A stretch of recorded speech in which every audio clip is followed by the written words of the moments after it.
महाभारत के भीष्म पर्व के 25 से 42 अध्याय में प्रोक्त ग्रंथ श्रीमद्भगवद गीता कहलाता है।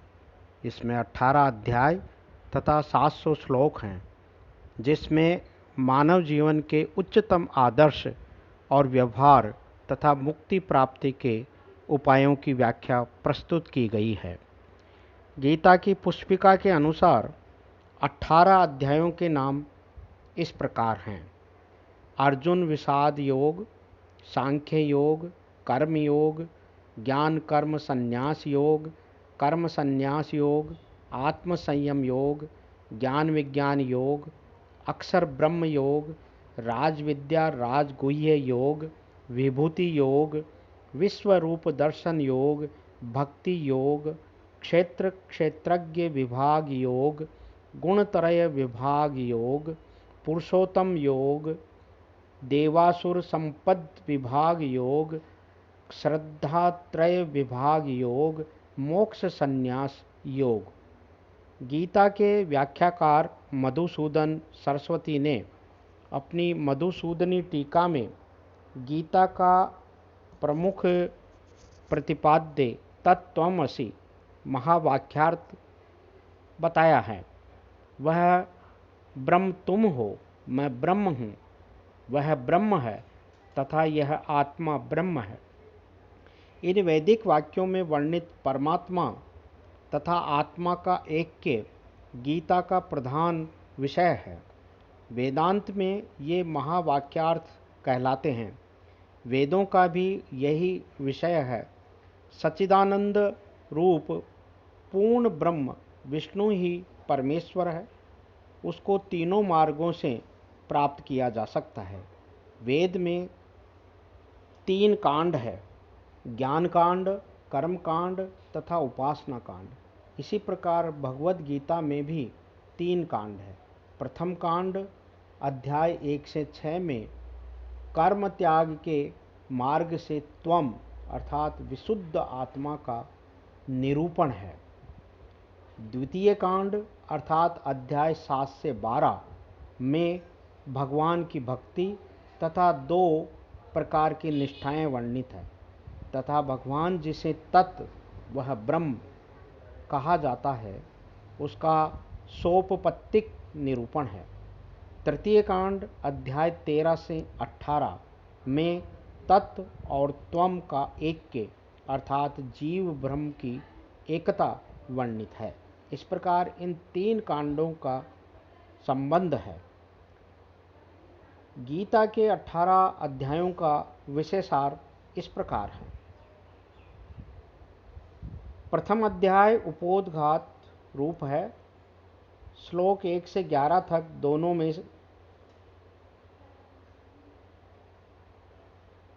दोनों सेनाओं के प्रधान शूरवीरों की गणना और सामर्थ्य का वर्णन है। श्लोक 12 से 19 में दोनों सेनाओं की शंख ध्वनि का वर्णन है। 20 से 27 तक अर्जुन द्वारा सेना निरीक्षण तथा 28 से 47 तक मोह से व्याप्त हुए अर्जुन के विषाद, कायरता, स्नेह और शोक युक्त वचनों का वर्णन किया गया है। द्वितीय अध्याय में श्लोक 1 से 10 तक अर्जुन की कायरता के विषय में संजय द्वारा भगवान श्री कृष्ण और अर्जुन के संवाद, 11 से 30 सांख्य योग का विषय, 31 से 38 क्षात्र धर्म की दृष्टि से युद्ध करने की आवश्यकता का प्रतिपादन, 39 से 53 निष्काम कर्म योग का विषय तथा 54 से 72 तक स्थित प्रज्ञ या जीवन मुक्त के लक्षण तथा महिमा वर्णित है। तृतीय अध्याय में 1 से 8 तक ज्ञान योग, सांख्य योग और निष्काम कर्म योग के अनुसार अनासक्त भाव से नियत कर्म करने की श्रेष्ठता का निरूपण है। 9 से 16 श्लोक में यज्ञ और सृष्टि चक्र की परंपरा को सुरक्षित रखने हेतु यज्ञादि कर्तव्य कर्मों के करने की आवश्यकता का निरूपण है। श्लोक 17 से 24 में ज्ञानवान और भगवान के लिए भी लोक संग्रह कर्म करने की आवश्यकता है। श्लोक 25 से 35 में अज्ञानी और ज्ञानवान के लक्षण तथा राग द्वेष से रहित होकर कर्म करने के लिए प्रेरणा है। श्लोक 36 से 43 में समस्त पापों के कारणभूत काम विषेच्छा को मारने की प्रेरणा वर्णित है। चतुर्थ अध्याय में श्लोक 1 से 18 तक कर्मयोग की परंपरा, भगवान की दिव्य जन्म की यथार्थता, सगुण भगवान का प्रभाव तथा निष्काम कर्मयोग का विषय।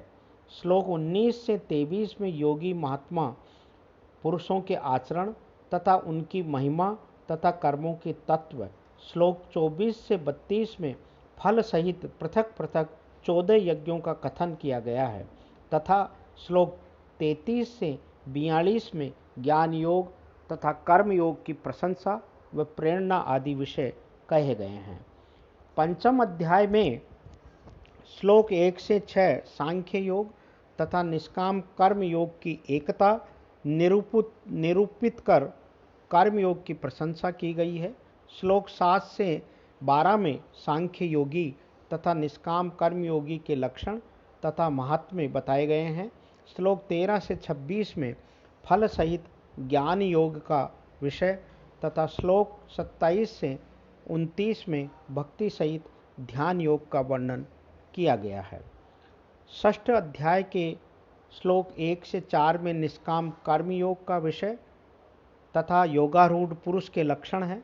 श्लोक 5 से 10 में आत्मोद्धार के लिए प्रेरणा तथा सिद्ध कर्मयोगी पुरुष के लक्षण हैं।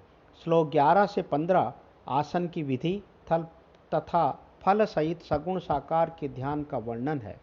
श्लोक 24 से 28 में निर्गुण के ध्यान, श्लोक 29 से 32 में सगुण तथा निर्गुण के ध्यान योगियों का अनुभव है।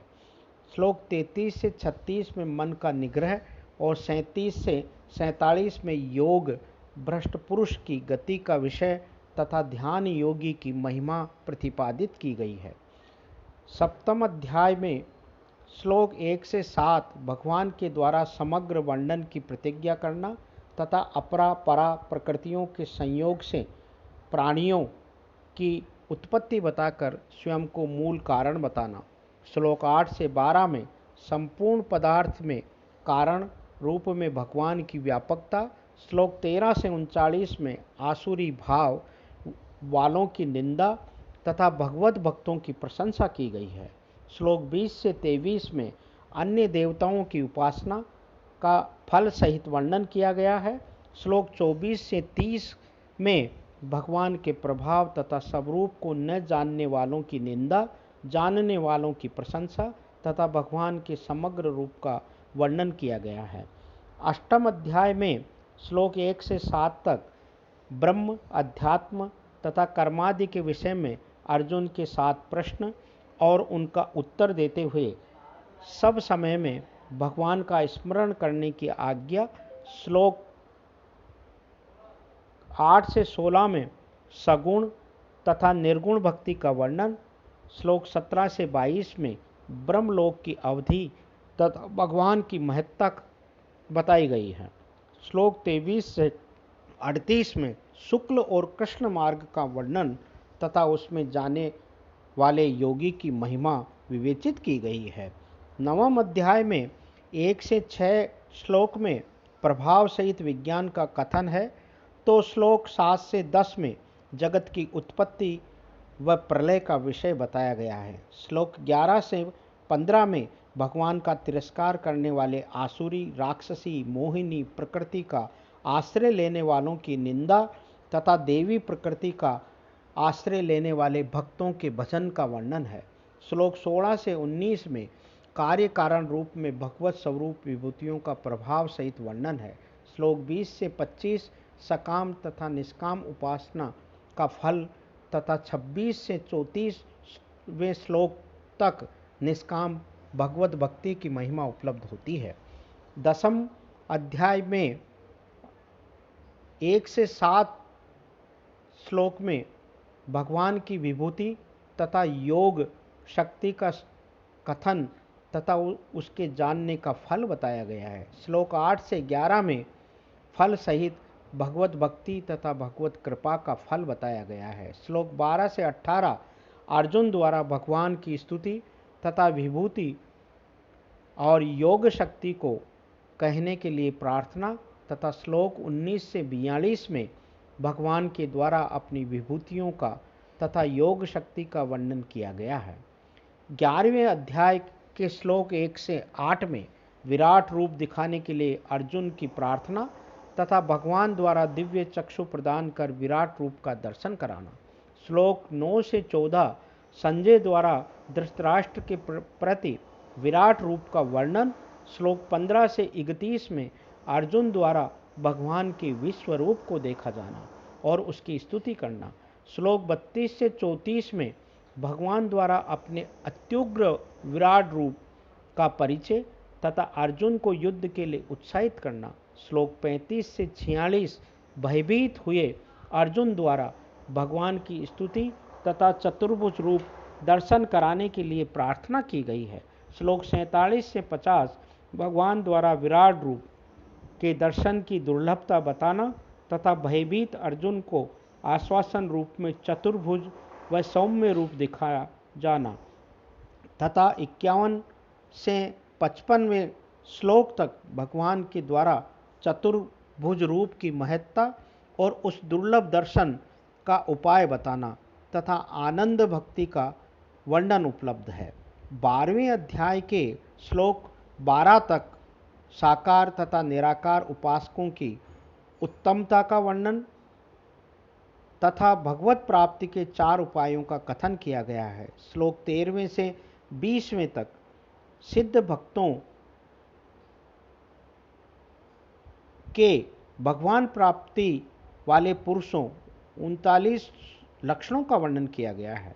13वें अध्याय में श्लोक 1 से 18 में क्षेत्र, क्षेत्रज्ञ, जीवात्मा, ज्ञान और ज्ञेय परमात्मा का भक्ति सहित विवेचन है तथा 19वें से 34 श्लोक तक ज्ञान सहित प्रकृति और पुरुष का विवेचन वर्णित है। श्लोक 14वें अध्याय में श्लोक 1 से 4 में ज्ञान की महिमा और प्रकृति पुरुष से जगत की उत्पत्ति का वर्णन किया गया है। श्लोक 5 से 18 में सत्व, रजस, तमस तीनों गुणों का विषय तथा श्लोक 19 से 27 में भगवत प्राप्ति का उपाय तथा गुणातीत पुरुष के लक्षण बताए गए हैं।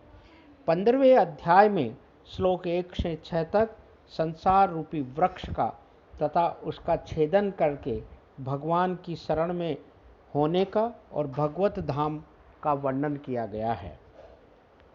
श्लोक 7 से 11 में जीवात्मा का स्वरूप और उसे जानने वाले तथा न जानने वाले का वर्णन है। श्लोक 12 से 15 में भगवान के स्वरूप तथा प्रभाव का वर्णन है तथा श्लोक 16 से 20 में क्षर, अक्षर तथा पुरुषोत्तम का वर्णन उपलब्ध होता है। 16वें अध्याय के श्लोक 1 से 5 तक फल सहित देवी और आसुरी संपत्ति का कथन है। श्लोक 6 से 8 में सत्कर्मों से विमुख आसुरी संपत्ति वाले मनुष्यों की मान्यता का कथन है। श्लोक 9 से 16 में आसुरी संपत्ति वाले मनुष्यों के दुराचारी और मनोरथों का फल सहित वर्णन है। श्लोक 17 से 20 में आसुरी संपत्ति वाले मनुष्यों के दुर्भाव तथा दुर्गति का वर्णन है तथा श्लोक 21 से 24 में आसुरी संपत्ति के मूलभूत दोष, काम, क्रोध और लोभ से रहित होकर शास्त्र विधि के अनुरूप कर्म करने की प्रेरणा विवेचित है। 17वें अध्याय में श्लोक 1 से 6 तक 3 प्रकार की श्रद्धा तथा शास्त्र विपरीत घोर तप करने वाले आसुर निश्चयी मनुष्यों का वर्णन है। श्लोक 7 से 10 में सात्विक, राजस और तामस आहारी की रुचि का वर्णन है। श्लोक 11 से 22 में यज्ञ, तप और दान के 3 भेदों का वर्णन है तथा श्लोक 23 से 28 में ओम तत्सत के प्रयोग की व्याख्या और असत कर्म का वर्णन प्रतिपादित किया गया है। और अंतिम 18वें अध्याय में श्लोक 1 से 12 में संन्यास के विषय में मतांतर और कर्म योग का वर्णन है। श्लोक 13 से 18 में कर्मों के होने से सांख्य सिद्धांत का कथन। श्लोक 19 से 40 में 3 गुणों के अनुसार ज्ञान, कर्म, कर्ता, बुद्धि, धृति और सुख के पृथक पृथक भेद। श्लोक 41 से 48 में कर्मयोग का फल, भक्ति सहित वर्णन। श्लोक 49 से 55 सांख्य योग का विषय तथा श्लोक 56 से 66 में भगवत भक्ति सहित निष्काम कर्म योग का वर्णन तथा श्लोक 67 से 78 में श्री भगवत गीता जी का महात्म्य प्रतिपादित किया गया है।